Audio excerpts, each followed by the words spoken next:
Coming up next on the CHGO Cubs Podcast, presented by our friends at Toyota. Shoda's back. What's the next move for the Cubs rotation?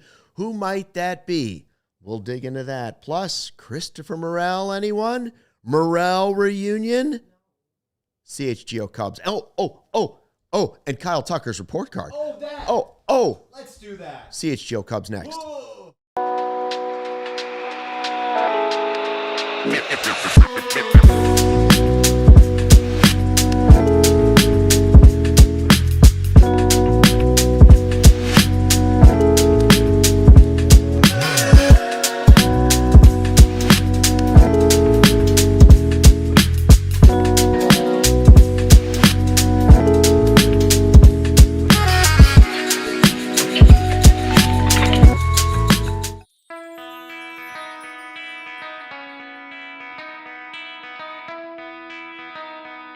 Hey, Chicago, what do you say? It's the CHGO Cubs Podcast, presented by our friends at Toyota. Let's go places. Luke Stuckmeyer, Joey Christopoulos, and special day, Sarah running the ones and twos. She back. Go Cubbies. I see our guy, Gary Ross, isn't here. But just on the other side of this wall, I just saw Gary Ross making comments on the Bears podcast going on. Gary Ross, he's in, he's out, he's in, he's out. Interesting. Gary says he's in if we'll talk about Trianto. It's a double date. Now that you're talking about Christopher Morel, I'm going to be out. You're out? I'm out. Oh, okay. Thanks to televiewers and then our producers We out on the just whole got show. you back. It's just a little side note. It's not the brunt of the show. Tucker, report card. Nobody in on that? Becky, Tucker sucked. Get some Jackson Ferris talk. Yeah. Well, okay, show's over. Let's talk with Gary about IU football. Yeah, people were dropping Fs on the, not F-bombs. Well, maybe F-bombs, but the also report Fs card? in the Twitter. Yeah, it was saying we were going to talk about it on the show today. Declines the qualifying offer. As the days pass on, as the sand passes through the hourglass, it looks like his Cubs career is coming to an end. Today's the day. Today's the day to do it. I don't... Listen, Gary, I know we're not going to spend a ton of time talking about Morel. I just think I heard a lot of people being like, why not? He could be our Turner. He could buy low. We'll get to it later. The big news yesterday, and we talked about it a lot, is that Shota is taking the $22 million qualifier. Now, he's one of a few players that did it, right? Like, I wasn't sure if he was going to do it, but I thought, yeah, I think he's going to come back. I think he really likes it that much, and I'm not sure that he saw that there was a ton of better deals necessarily, at least on the horizon, because I think it's going to be interesting to see how teams decide to spend this offseason. I really do.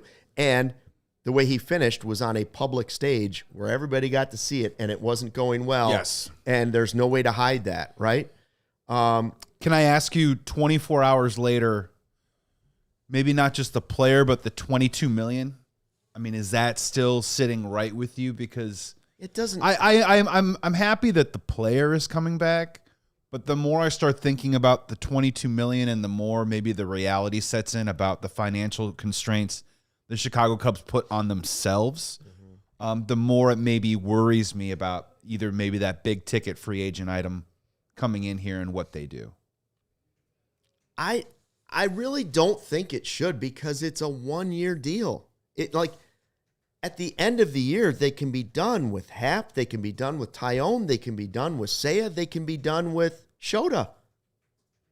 Yeah. I mean, honestly, that it started, it not even starting.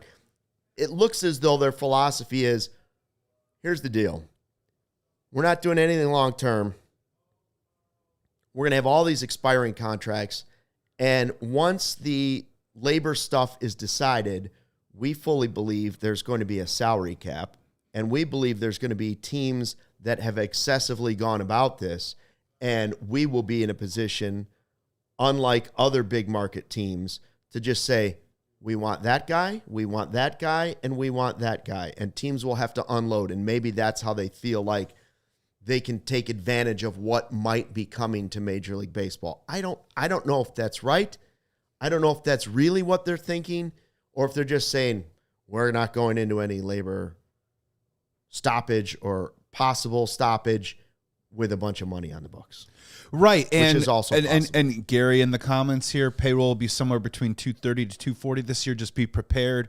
That's an opinion. It could be an accurate one. Cubs, payroll sits around 190 right now. That's factual. So when you're looking at that 190, and it's an interesting dance that's happening right now of the Chicago Cubs aren't going. This is just a narrative, and it could be true or not, but this is something that Cubs fans, I think, talk about. Of the Chicago Cubs are not going to go over the luxury tax or not spend X amount of dollars because they're worried and they believe because of the work stoppage there will be a salary cap in baseball after the work stoppage.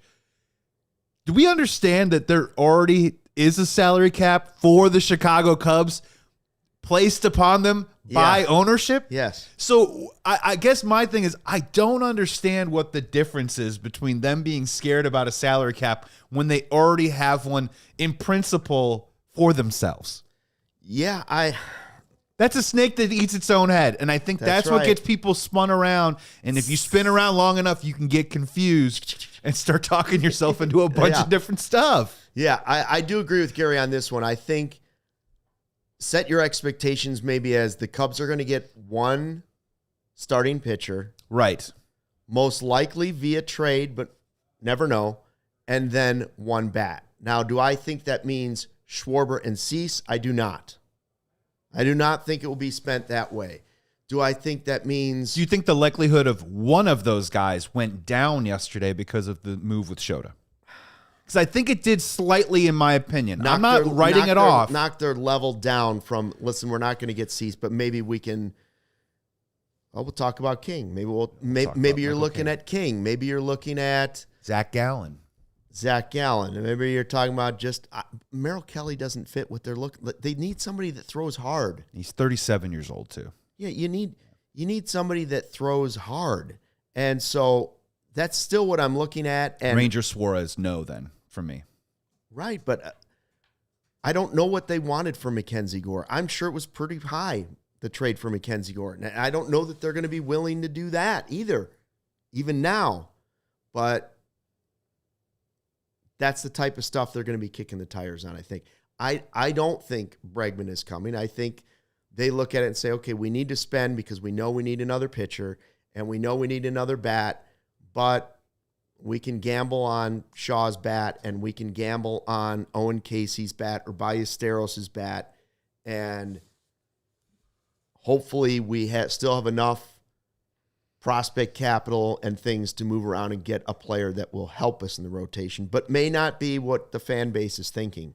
It also feels like one of the bigger gambles is the hope and potential of Jackson Wiggins coming into this rotation and maybe being that high velocity swing and miss type guy.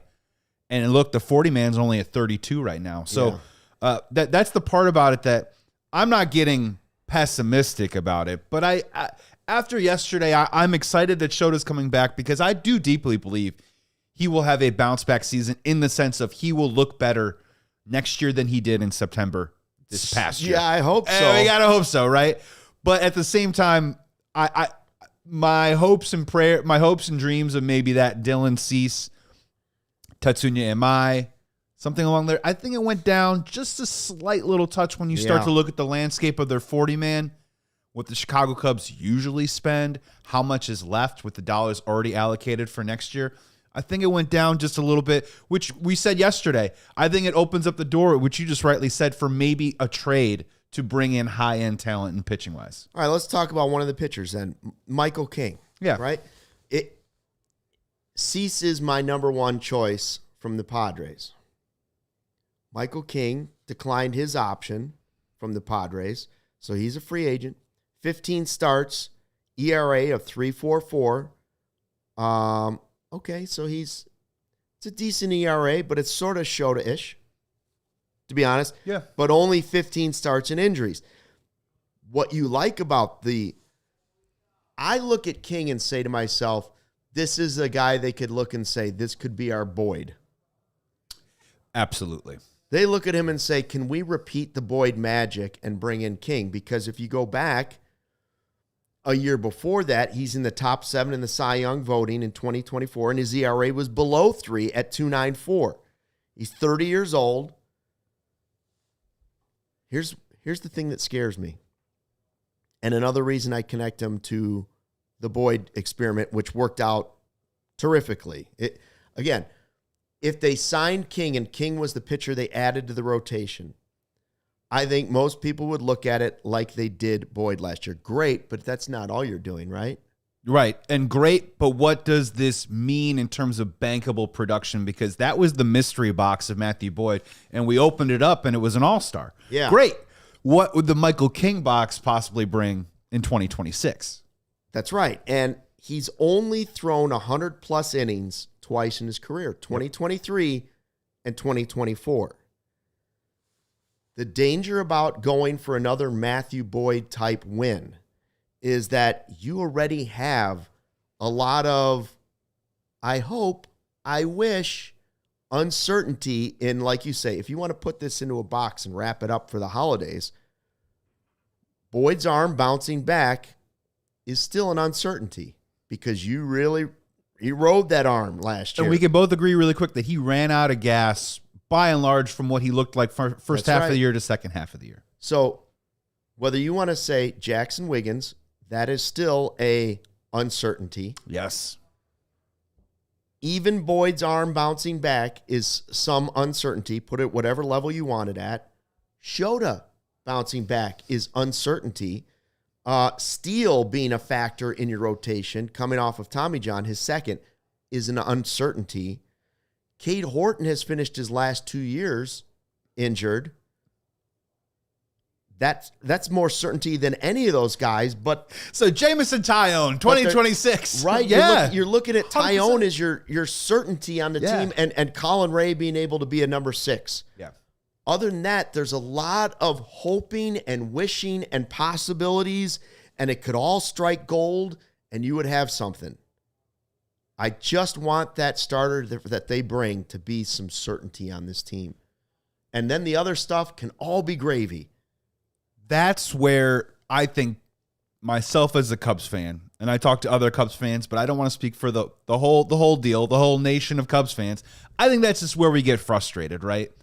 Is that they seem to be fine consistently taking these calculated rolls of the dice and saying we're going to spend $15 million here, but we won't spend $30 million for probably a higher percentage of hit rate and certainty. Yeah. And that's the question between teammates, Dylan Cease and Michael King, in my opinion. Let's start with some of the pros really quick. K rate, 24.7. On the pro side, that is on the high-end mark for Chicago Cubs pitchers. Yeah. That is more swing and the miss. Con side, lowest since 2021 for Michael King. His expected ERA has jumped every single season in the last 4 years from 2.81 in 2021 to 4.31 last year. Where is it? Corey Seacrest here in the comments here. And I'm just going to read off of the internet. Michael King has dealt with multiple injuries, including a long thoracic nerve issue that affected his right shoulder and then left knee inflammation. He was sidelined for several months due to the shoulder injury, and after returning, quickly re-injured himself with knee inflammation, which he said was caused by pushing the ramp-up process too hard. Not great. 60% sinker guy most of his career, now only 29.5%. Maybe the Chicago Cubs see something and say, hey, can you get back to that sinker fastball combo, and maybe say to yourself, you can get back up there. But his hit rate has been up. Expected slug was 307 4 seasons ago. It's now 420. 5.33 a record on the road. So 2.44 at spacious Petco Park. So there are some benefits. There are some fringe things here that have me just pausing and saying, okay, 3 years, $60, $75 million, give him the Jamison Tyone, and he does have great stuff, but there are a lot of other factors that you have to mitigate and work through to get to that great stuff, and that's the question mark that makes me pause about Michael King. Corey, talking about sometimes you got to pay for that certainty. That's exactly what you're saying, and I agree with that. I mean, he's also not, his fastball's like 93 to 96. You're not talking about, I mean, it's better for the Cubs. We're like, all right, but everybody else. But it's still not that different from what they have. It's not 96 to 99. And he looked good against us in the playoffs, to be very fair. I mean, Yeah. I think we were excited when Michael King exited the game. Yeah. There's a lot of stuff here. And that's the part that just confuses me is when you're giving these people guaranteed dollars, like, are you getting that guaranteed ROI? And why don't you just pay a little bit extra to ensure that ROI? And that's what scares me about Michael King. There's a reason that he will be costing less. Yes. And I think we have a lot of that. Yeah. I think we have a lot of that already. All right. We're going to take a quick break here on the CHGO Cubs podcast presented by Toyota. After this, we're going to start grading Kyle Tucker Don't on go the CHGO anywhere. Cubs podcast. Hey, Cubs fans, Toyota has 25 vehicles with available all-wheel drive and four-wheel drive. The RAV4 has legendary versatility. The Grand Highlander's adult-sized third row is for real, and the Tacoma's wild side comes standard.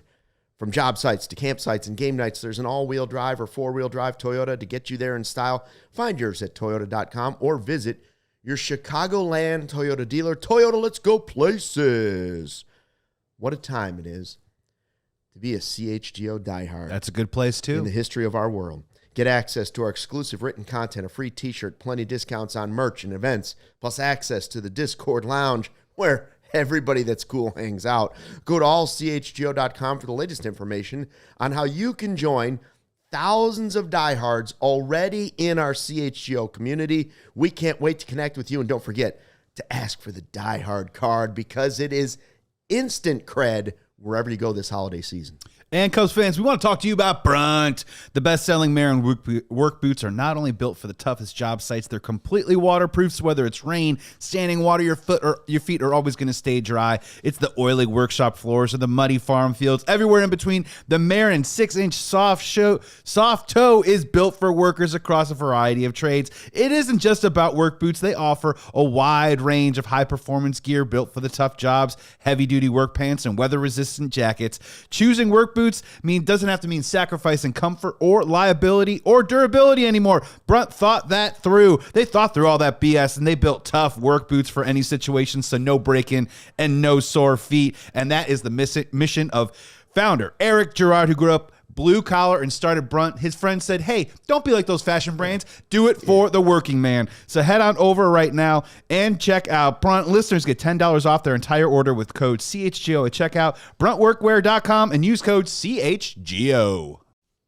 Back on the CHGO Cubs podcast presented by our friends at Toyota. We're getting ready to grade Kyle Tucker. He declined his qualifying offer from the Chicago Cubs. Certainly not surprising at all.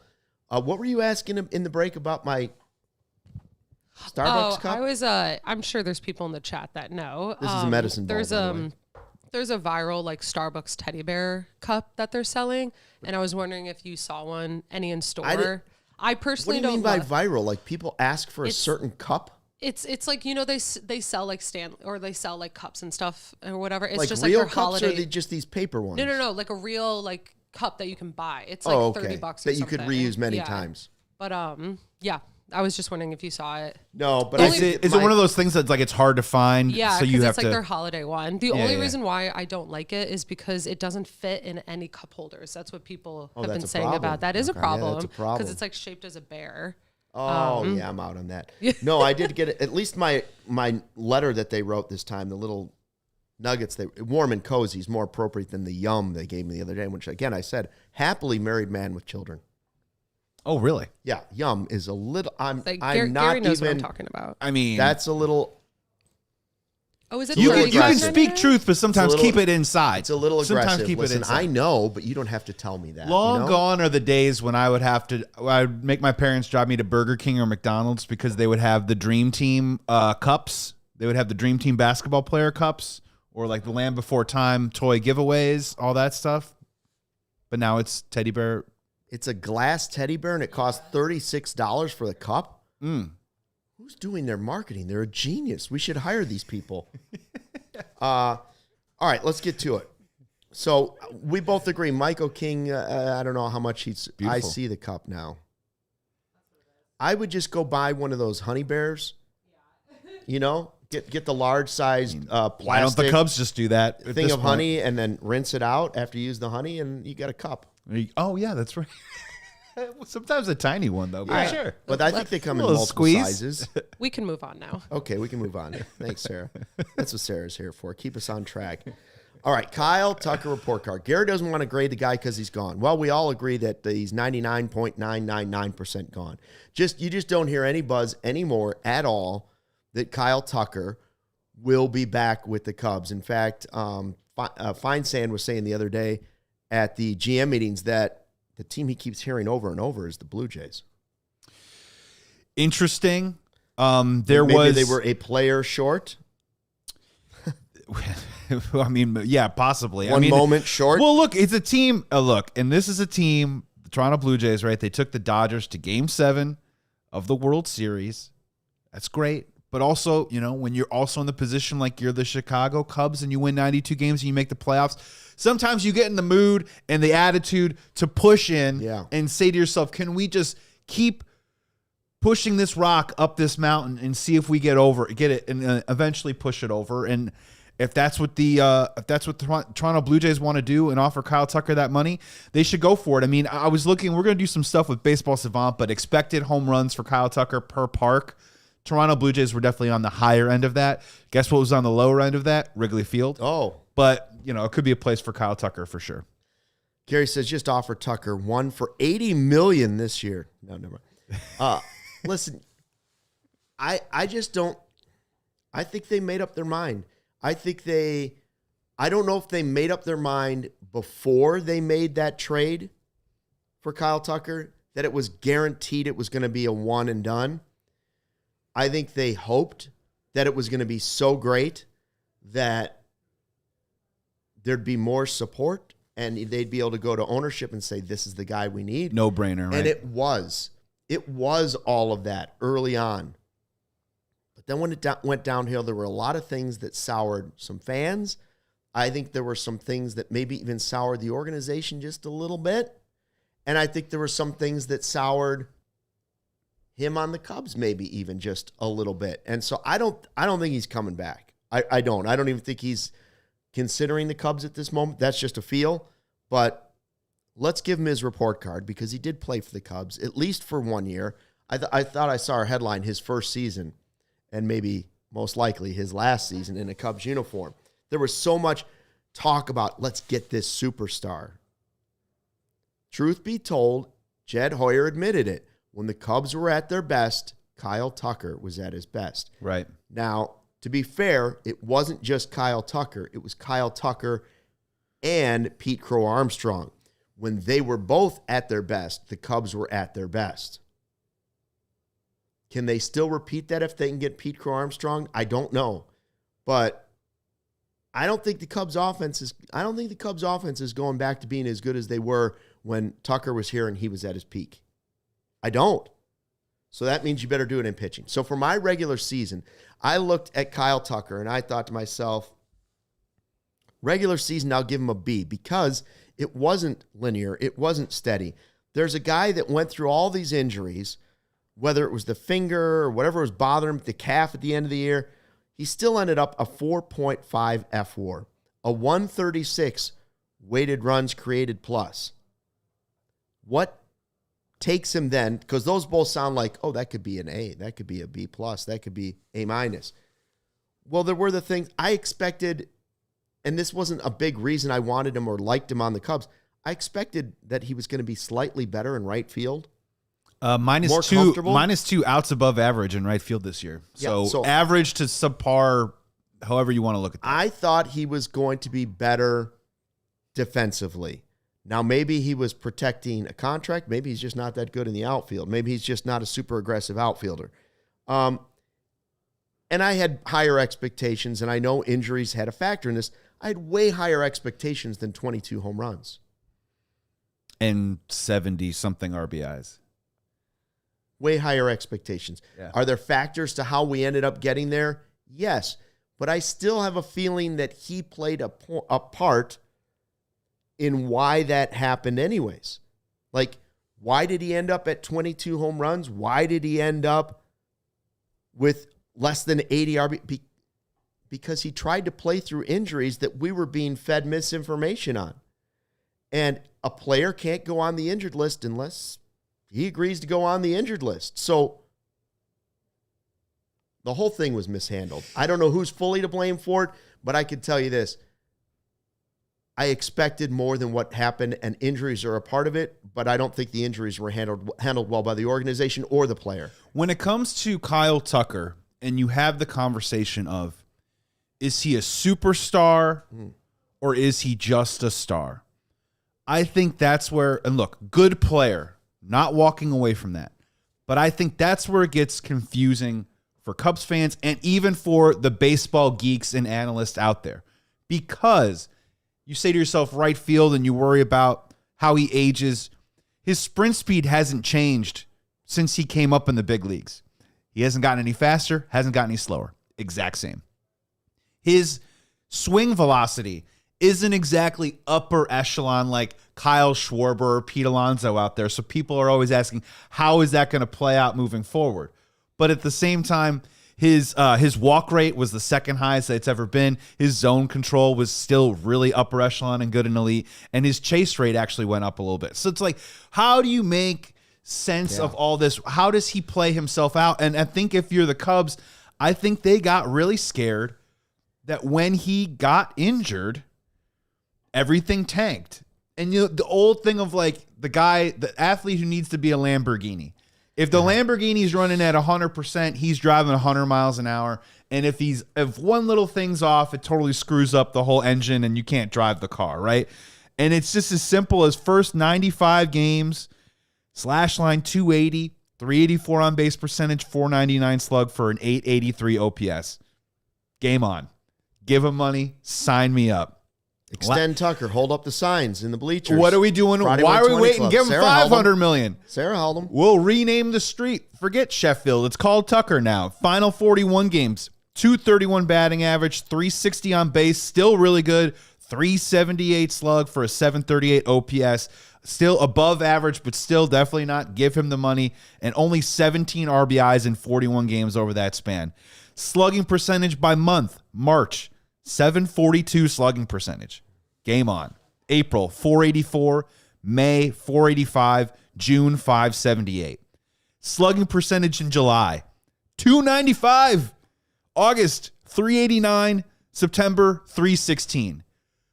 And that's the thing. I think they know who Kyle Tucker is as the player, but if Kyle Tucker gets banged up, if Kyle Tucker isn't at his best, isn't at 100%, I don't think they know what kind of player that they're getting. And I think that eventually has what scared the Chicago Cubs outside of obviously the big money. Is he a superstar? I don't think so. I think he's a star. He's a guy whoever he signs with, if you put the over-under at 1.5 All-Star games, I'm probably going over, right? I think he's going to make 2 more All-Star games. But again, I don't know exactly what you're getting. Like even the Steamer, the FGDC, which is Zips plus Steamer projections for next year, only has him hitting 29 home runs with 86 RBIs, with a K rate going up and a walk rate going down. They're still pretty good numbers, right? But are those superstar numbers? That's the question. Yeah. I don't think so. Yeah, I think he's in between those two. When he's healthy, and that has been a big thing the last 2 years, when he's healthy, he's right in that mix with Vlad Guerrero. He's right in that mix with Soto. He's right in that mix with Freddie Freeman or Mookie Betts. Like, he is a star player. Is he a superstar player? Is he Ohtani? Is he Soto? Is he Judge? I'm not sure, because a lot relies on the health, and I know that relies for any player. Those guys aren't superstar players either if they're not healthy. But he's had this problem the last 2 years, and so that's the question, right? Not to cross sports, but like, he's not Patrick Mahomes. No. And he's not Joe Burrow. He's not Josh Allen. No. Is he more like Justin Herbert? Like, he's pretty good. Yes. But is he really great? Is he elite? That's a great that's a great comparison. I put him in the Justin Herbert. Like, that we keep thinking this is the year he puts himself in that group with the other guys. And I'm not saying he won't. He it might be 2 years that are blips. It might be some playoffs that were blips. And he might be on the Blue Jays or the Dodgers next year, and he might be healthy, and we all might say, oh, brutal. Cubs had him. They had him. All they had to do was throw the money at him. But if the Cubs are going to be this conservative, this isn't what we want, but if the Cubs are going to be this, yeah, we're bigger than the rest of the division, but we're conservative compared to the big boys in baseball, if that's the approach they're going to take, and it sure looks like that, then I don't know that you can afford to make him your first $300 million, first $200 million player, right? Like, and there might be a $200 million player already on the team, and his name isn't Kyle Tucker. Right. Okay, so now let's go. What was your regular season grade? You went higher than I did? Oh, regular season grade. I went B plus. I still went B plus. Like my thing, I know we have to break, but my thing about it is just like, I know when you look back on it, I know the last couple of months were really difficult, but the top 7 OPS players for the Chicago Cubs since 2019 over the last 6 seasons: Rizzo 924 in 2019, Bryant 903 2019, Bellinger 881 2023, Bush 861 2025, Suzuki 848 2024, Baez 846 2019, and Tucker 841 in 2025. We all hold those seasons in a very high regard, and Tucker is a part of that list. So for the regular season, it isn't an A, but it's still pretty damn good, even though the last 2 months were awful. Make that make sense. It was love. It just wasn't goo-goo gaga love. We're going to take a quick break. We'll continue the conversation about Tucker and, Sarah wants to talk Morel, maybe. CHGO Cubs next.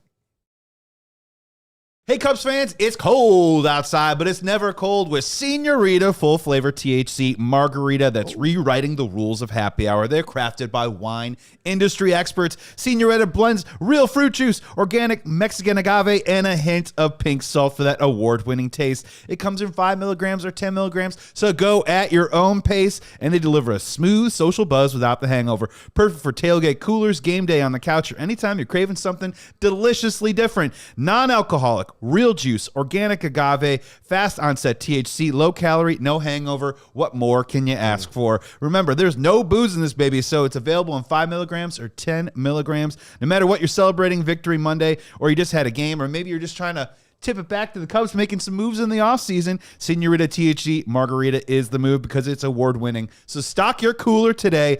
Visit and try it out now. Use the QR code on the screen, 20% off your first order with code CHGO. Again, 20% off your first order with that QR code for Señorita THC Margarita. Omaha Steaks. From handcrafted steaks to delicious fall favorites, Omaha Steaks delivering the world's best steak experience. Enjoy USDA certified tender steaks, juicy burgers, cozy and convenient comfort foods, plus tailgating favorites like the chicken wings, smash burgers, and big deli-style franks. Right now, the Red Hot sale is going on, 50% off site-wide at omahasteaks.com. Plus, our listeners get an extra $35 off with the promo code Cubs. Little secret I'm going to give you guys. Here you go. They have the best halibut steaks anywhere. We love them. And you just thaw them, cook them up. They're caramel apple tartlets. We've had them. They're so good. Show up to Thanksgiving, they'll shove aside that whole apple pie and be like, give me more of those. Dessert first. 10-ounce private reserve fillets. That's for me. Omaha Steaks has been America's original butcher since 1917. 50% off right now. omahasteaks.com, an extra $35 with the promo code Cubs. Yum, yum, yum. Grading Kyle Tucker in his first and most likely last season in a Chicago Cubs uniform. So what we're really trying to decide is, what's the letter grade we're giving a guy that will be removed from the Cubs lineup, removed from the Cubs defense? Like, we all liked what we saw early on. And so the regular season grades were B plus and B. Postseason. Now this is where, again, we've already gone through the massive drought that included the finger injury and what is going on with this guy. When is he going to come back? We all thought, well, he'll be back. The back of the baseball card says it's never going to. And then comes the calf injury. And he basically can't run. He's out for more time. This time they finally do sit him down. But let's do drills in the outfield for like 4 days. Yes. And the postseason grade I gave was D+. Honestly, I could have gone F. And I'm not saying injury wasn't involved in it. That's the only reason I'm going D+. The guy was hurt. He played hurt. And was injured Kyle Tucker a better option than the next guy up? Well, Owen Casey had a concussion, so we'll never know if that was even an option. But like D+. there's only one stat I need to look at. 27 at-bats. He had one playoff RBI, and it was a solo home run in a game that was decided. Cubs were up 4-0 at that point in the 7th inning of Game 4, and he hit a bomb. Cool. A solo bomb, which we all cheered for. I ate cake. I loved it. I ate more cake. I think I even called the homer. But you know what? One RBI in 2 postseason series. D+. D+. Yeah. We needed him desperately against the Brewers, and there was nothing. I went C- because it was up in the air that he was even going to come back. I don't think we're that far away. It's almost like I believe we're borderline splitting hairs here. C- and D+. These are not good grades.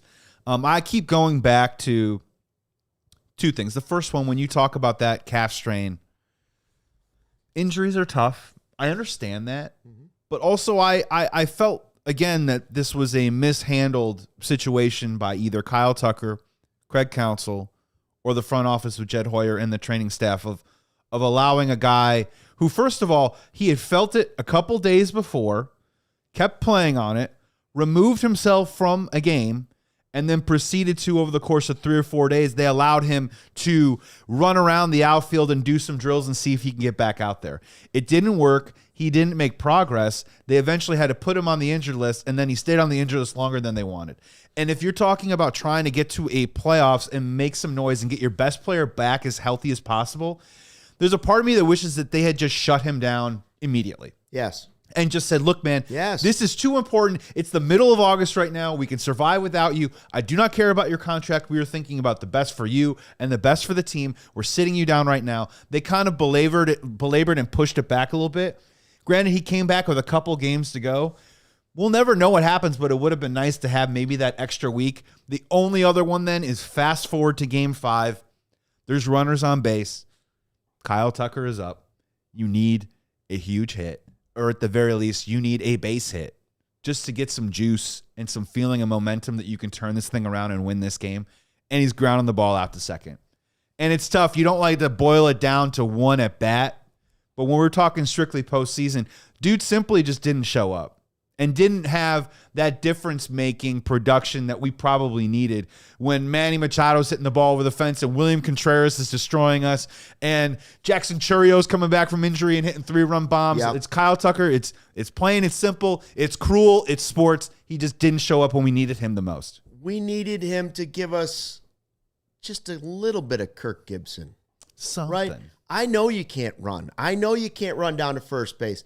But just jog around the bags after a couple of home runs. And all we got was the solo home run. It is a production-based business like most are. So it was show us whether you're hurt or not, somehow come through for this team like guys have. The way they handled the injury, the calf one, and also the calf one where you're talking about the plays in the outfield, it reeked when it was all said and done. I went back and thought about, like, where have I seen this before? This is like the NFC Championship where the Bears were dumb enough to put Cutler back on a bike. Yeah. Did him no favors. Put him on the bike as if he was coming back and he was just needed to warm up his legs. Okay, thanks. It reminded me of the way the Bulls handled D. Rose a lot of times. To be determined. We'll see. Game time decision. You know how many times I had to ask Tibbs, is Derek going to play today? Yeah. We'll see. You know, like every day. Just tell us what's going on. And in this case, I don't know that they had a better option than a limping, injured, at that time still struggling Kyle Tucker. But that's the reason that we traded all this for, was get us to the postseason and then deliver in the postseason. And deliver in the postseason wasn't there. Only because there was injury involved did I keep it at a D+. Otherwise, it's an F. So my overall grade, did you give your... Oh, I went C-. C-. Yeah, C-. You're such a nice guy. My overall grade for one season of Kyle Tucker was a B-. It was better than average for sure because of the beginning of it, right? Right. But the end result takes me away from keeping it in the real A-B range. And it was better than, as the kids say, mid. But that's only because it was so great early on. Because once he got hurt, it was mid to sus. Mid to sus. That's what it was. Yeah, I love it. Okay? You're mixing it, baby. You're mixing it with some Riz right kids now. Would say He's really Tucker doing started out elite, then he went to mid, and then he went to sus. And now he's going to go to another team. It can't run away from that. Can't run away from that. I went with B because of, I think Born to Run 995 has an interesting comment here. Now, runners in scoring position hit 264. Walk rate was up. A lot of good stuff that you want to like about Kyle Tucker. I mean, maybe he's running away from Wrigley because at home he hit 236 with a 395 slug, and on the road he hit 292 with a 524 slug. But Born to Run's comment here. First half success of PCA and Seiya can be traced to having a feared bat in the lineup like Tucker. Without him on a similar replacement, this team will be a third place team behind the Reds. I think I'm giving Kyle Tucker maybe that tick up on that B because of what he did in those first couple months of the year. And he's not going to get credit, right? But if you say to yourself in 3 years, Pete Crow Armstrong is the best player on your team or Michael Busch is the best player on your team, PCA specifically, I think what PCA was able to benefit from with a really good Kyle Tucker in the lineup the first 2-3 months accelerated his development. I think it gave them a shot. And again, that Kyle Tucker's first couple months of the season, I can't take away from it because we played such great baseball that put us in a position to even make the playoffs in the first place. I think we were a 500 team the last couple months of the year. Guess what? Kyle Tucker was a 500 type player, right? And that's a correlation. That's a correlation right there. I know it ended bittersweet and in fact quite sour, but damn good baseball player the first couple months of the year. The question is now that Jed has done it a couple times now. He did it with Cody Bellinger. He did it with Kyle Tucker. I'm not expecting him, unless he went out and, of course, signed, hit the button, Kyle Schwarber, which is, everyone seems to be less likely by the day. I'm still holding out hope, and I'm saying my prayers at night. 25%. But you need to find an 800 OPS plus player to put into this lineup next year. It can't just be Seiya Suzuki and Michael Busch only and hope the PCA scratches that surface with a complete season. You need one more of those guys. So I'm giving him a B overall. It's going to be sad to see him go. I do not regret the trade. All right. Cam Smith, whatever. We'll find out what happens. Happy to eat my words if he's a multi-time All-Star. Yeah. But these are the type of gambles that you want your general manager to take and make, whether they sign him or not, or whether he hits 2 whatever in the playoffs. That's part of gambling. That's part of the risk. I like that kind of risk. I like the kind of risk of spending $200 million on a player who's a multi-time All-Star, right? The risks that I don't like are sometimes the Michael King of the 3 years of $75 million and hoping that he goes up instead of a player that already was trending down. Chef Kevin pointing out their record early on, 36-22. Couple things. Number one, I don't know how much he impacted the guys around him. That's a debatable. You'll never be able to know what the value of that. I heard JD on the broadcast or on the radio during the season saying, I'm not going to directly connect Tucker being there to Seiya having his best start to a season and PCA being off to this list. It's someone they can watch. It's someone they can look at and say, wow, he does this, or they can learn from. Does it automatically make them? Listen, when PCA was at the peak of his season, he wasn't swinging at strikes. He was swinging at everything. He just happened to be hitting it. Right. So that's not Tucker-esque. Yeah, I would counter and just ask, like, how many sliders versus fastballs are you throwing with men on base? But yeah, JD knows more baseball than me, but I'd ask that. I think it is related to Seiya, but remember, Tucker was still in the lineup when those guys also started struggling. Yep. Right? Like, it wasn't like he was gone because he wasn't going on the injured list. He just kept playing with a broken finger. And so I don't know that he was getting pitched totally differently because I think teams knew he wasn't right. The Brewers even said it. But I think they also feared that it was going to be the one game that they were going to be the team that he would wake up and feel better against. And so he still, I don't know the answer to that. All I know is we're taking out a player. What was the WAR? 4 5? He was 4.5, I believe, on the WAR. He's projected at 4.4 next year. Okay, and that's just the average of what you're trying to replace. Okay, so I don't want the Cubs to have a player that's going to replace the 4.5 FWAR. Mm-hmm. The Cubs lineup has to replace, I'll say it until I'm sick, the Cubs offense this offseason has to replace Kyle Tucker from the beginning of the season. The guy that had us chanting, pay the man, the guy that had us putting up the signs, extend Tucker, that's the player you have to replace in the lineup because that's what took their offense to this elite level. I don't know where they're going to do, where or how they can possibly do that this offseason. So then the focus has to become, okay, they got to get close to just the 4.5, and then you have to just invest in pitching, and hope for the best. I thought about this the other day, and what would you say if I think the mandate, and we all agree, is I think the Cubs need to bring in some more pitching, and they're going to probably spend some money on that. But in terms of the offense, and when you're talking about that replacement, what would you say? And this isn't likely, but hypothetical, if you opened up your phone tomorrow and you found out that they signed Michael Busch to an $100+ million extension and signed PCA to a $200 million extension, do you think that's enough? And do you think maybe the Cubs think that Michael Busch is the in-house replacement for that Kyle Tucker production? Now, granted, they were both on the team at the same time last year. But now this is a guy that now led the team in home runs at 34. He has more WRC plus than Kyle Tucker, got a more WAR than Kyle Tucker, had a more higher OPS than Kyle Tucker. And you would think that he is a player. When we talk about investment and you're worried about Kyle Tucker, is the production going to go down? You could talk me into Michael Busch's production maybe going up over the next year or two.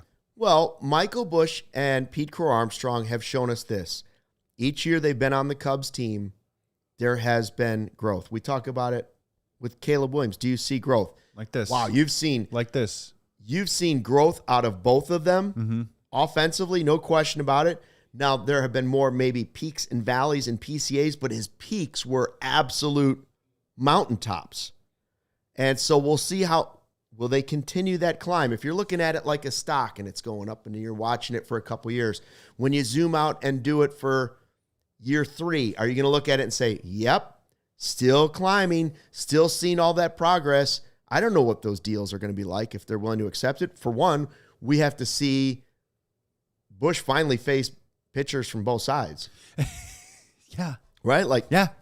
Why not? That's the first step, is just putting some trust in him and saying, yeah, you can do it. Now, I think it's a lot to expect to replace him offensively. I saw somebody say Byron Buxton. Okay. Listen, they got to find somebody that fits that mix. I don't know that the offense is fixed. Gary loves Mo Baller. Some people love Owen Casey. People think that PCA and Busch alone will be enough and Seiya will be great and we'll all be eating grapes from each other's hands. I don't know. But I think there's a big need offensively still on this team, and I don't know if the Cubs are going to fill it. The part that I can't reconcile is that any sport, we've all been watching sports for a long time, and we've seen our teams. And typically what happens is, and what did the Cubs do in 2021? They traded the Cubby core, they tore it down, and Jed said, I want to build the next great Cubs team. Yeah. So the team stunk for a couple of years. Yeah. It's not new to sports. But what you try and do is you stink for a couple of years, and then you start slowly building up year by year to try and build a consistent perennial contender. And then you open up a window and you try and go for it and win a championship. Chicago Cubs, after back-to-back 83-win seasons, are now at 92 wins. The part that I can't reconcile is that I'm terrified that we're still sitting in this below expectations, exceed projections Chicago Cubs. And what does that get you over the next couple of years? Because right now, as evidenced by what happened this year, it should be go time for the Chicago Cubs to go for it and challenge, not just for the National League, but perhaps for the World Series in the next 2 or 3 years. And these moves that we're seeing, Kyle Tucker aside, to your point, how are they going to supplement some of the talent that they're letting go? And are they going to keep kind of rolling the dice on some of these reclamation projects or these guys that they're hopefully going to take that arrow and with a wrench, turn it up and hopefully have a successful season next year? Below expectations, exceed projections. That's what I'm terrified of. And from a 92-win team, that's the part that I can't wrap my head around. Like, what's the plan? Like, in 2 years, are they going to gut the team and start over again and say, well, we tried with 2 83-win teams, a 92-win team, and who knows what happens next year? Is that really going for it? Is that success? What does that mean? I don't understand that. Who just had this born to run said wishing and hoping. That's what I'm talking about. We've had years of wishing and hoping. Now, last offseason, when it was all said and done, and they acquired Tucker, which was a bold move, knowing that it could be exactly this, a one-year rental. And I don't know that they had decided that. Again, I think they maybe thought they were going to go for it. And I don't disagree with the trade. I still loved it because at the beginning, they looked like a team that might contend for the World Series. And they still got to the postseason, and they still got to the second round. Now, he wasn't necessarily a reason they got through the first round of playoffs and into the second round and one away from going on to the NLCS. But he was a big reason that they were in position to do that because of the way he played early in the season. Wishing and hoping sucks. It sucks. And my big thing still goes back to this, and probably every podcast could end with this. I don't know if the Cubs will be pushing their chips more all in on some of these guys, whether it's Schwarber and Cease. We don't know where that's going yet, but It still doesn't feel like that's happening, right? Because we haven't seen it. Industry professionals aren't name-checking us and say, hey, keep an eye on the big fish and the Cubs. It's just not happening right now. I keep hearing, well, they've never spent $200 million. This guy's not going to be a $200 million. That's not where they're going to break the barrier. This guy's not worth $200 million. This guy's not worth $300 million. This guy's not worth $500 million. One player on our payroll right now making over $100 million in the totality of his contract. Only one right now. We had at least 2 in 2020. So how does this keep going further when market and prices keep going up? You know, it doesn't make any sense. Would they have spent the money if this excuse of the work stoppage on the horizon weren't there? Would all the things we're wishing for, right? Add Cease, add Schwarber. That's the off season we're all talking about, right? Yeah. Am I Schwarber? No, it's not. It's Cease and Mackenzie Gore, and it's Schwarber. Yeah, those are the types of off seasons we're hoping for. Like when you're one win away from the NLCS. That's the what we're Schwarber thing is such a slam dunk from like a PR perspective and an on-field perspective that like there isn't somebody in a boardroom that isn't happy with that type of decision. And frankly, you know, we're going to keep talking about it, and it's going to be looming like a cloud overall next season and this offseason about possible CBA lockout. It's starting to view a little bit more like a straw man to me. Because if you are a team that goes over to the luxury tax consistently and it's more and more punitive and all that stuff, you don't like those rules, so you would like just like a hard salary cap, okay, you can talk that. The Cubs don't go over that. They never do. They have their own imposed restraint and constraint on what their salary cap is. I guess my question would be, if we snap our fingers and it's 2027, 2028, and there's now a salary cap in baseball, can you guarantee, if you are the Chicago Cubs, that you're going to spend up to that cap? I can't sit here and confidently say that they would do that right now. So putting this on the CBA uncertainty and the lockout and stuff doesn't make any sense, right? They're not paying the players while there's a lockout, right? It just gets like prorated out. Like, so I don't understand saying that. It's never been a problem for the Cubs before. They don't worry about the luxury tax because they don't go to it. So you know what they like to do? They like to find great deals. Sure. The old blue light special at Kmart. They love a Brad Keller. They love a Matthew Boyd. Matthew Boyd's been great. Carson Kelly's been great. Some of them were big hits. Yes. And I have to give them credit for all of those deals they made. But you still need to swing with the big boys when it's time to swing with the big boys. And if you're looking for a deal, we're saying, how are you going to replace Tucker, first half Tucker? How do you replace that guy in your lineup? Sarah said, hey, Morel was DFA'd by Tampa. Oh, that wasn't you, Sarah? That was not Don't bring me into this. Come on. Is there anybody in the chat that says, you know what, if he slides through, the only way I think it would happen is if he's a non-roster invitee to spring training. I think somebody, AKA like the White Sox, will say, what the heck? Why not roll the dice on this? We're not there yet, but if we catch lightning in a bottle, he's still only 26 and he still has power. We've seen it. It beat us multiple times. You want to know who's better? Matt Shaw. Matt Shaw 100%. is 100% better. Well, he's more consistent. Yeah, I mean, Matt Shaw had his struggles at bat, but third base all defensively day he's long. way better. Yes. Yeah, all day long. That's another thing is Morel's defense has not hasn't improved. developed at all. Hasn't developed at all, and unfortunately, the whiff rate probably skyrocketed last year. Tampa Bay gave him a full opportunity, and it just didn't work out. And I will say that I'm not interested in a reunion with Christopher Morel. Unless it is in any form. No, a non-roster invitee, of course. I mean, he's a good person. He was an exciting player with a great attitude. If he were to turn his game around and in a pinch we had an injury and he got called up and could contribute, I think that would be a plus for the Cubs. I think the White Sox is honestly a great idea on that side of town. But again, like, sometimes he's also a bit of a cautionary tale of letting guys, sometimes when you let guys develop and you say, we're going to take the bumps, we're going to take the bruises, sometimes they just don't develop in the fully formed player that you want them to be. So again, I get it. Mo Baller, I love those 60 at-bats from Mo Baller were some of the best ones I've ever seen. And Owen Casey's the future in right field or whatever it is. Maybe that is true. But we already have guys in our lineup that are developing, like Matt Shaw and PCA currently in progress. The more guys that you add in the developmental stage into your lineup, the more ups and downs and streakiness that you're going to have. Christopher Morel is a great example of that, and unfortunately, he didn't work out. So be careful what you wish for when you say get rid of all these guys and just let the kids play.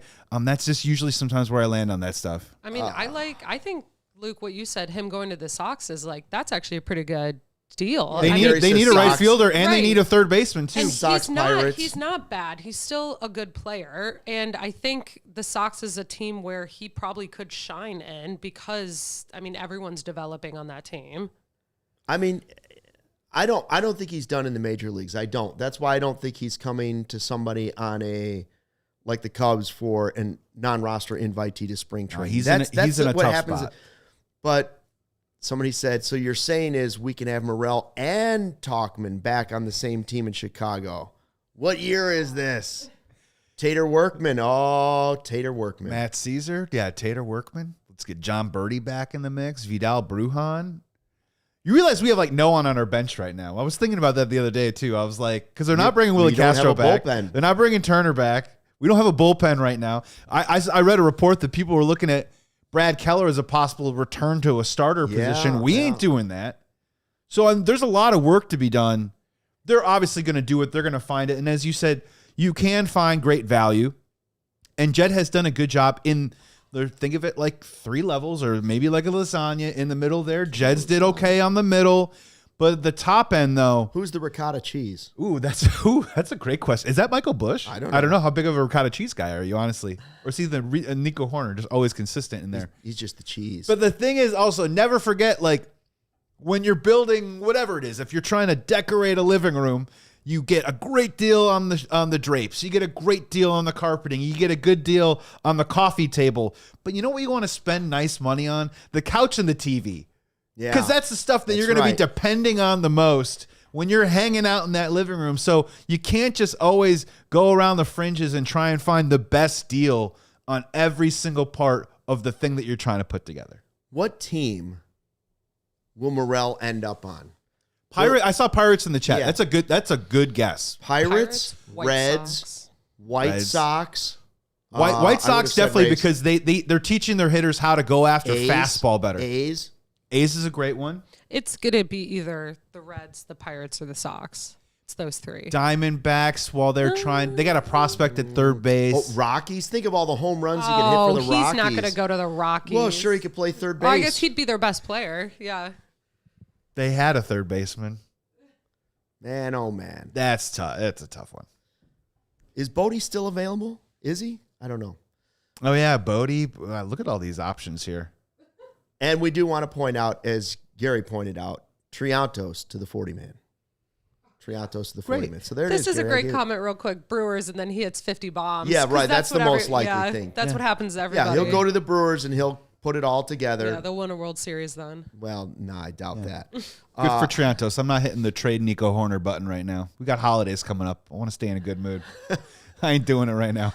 Thanks for checking out the CHGO Cubs podcast presented by our friends at Toyota. This was fun. Thanks to everybody in the live YouTube chat. Tell a friend, tell a neighbor, tell a total stranger, and then tell a total stranger's neighbor about the CHGO Cubs YouTube channel. Give it a like, subscribe, all those things, please. Mm-hmm. And we will be back tomorrow at 2 o'clock to talk more Cubs baseball with you, the sickos and diehards.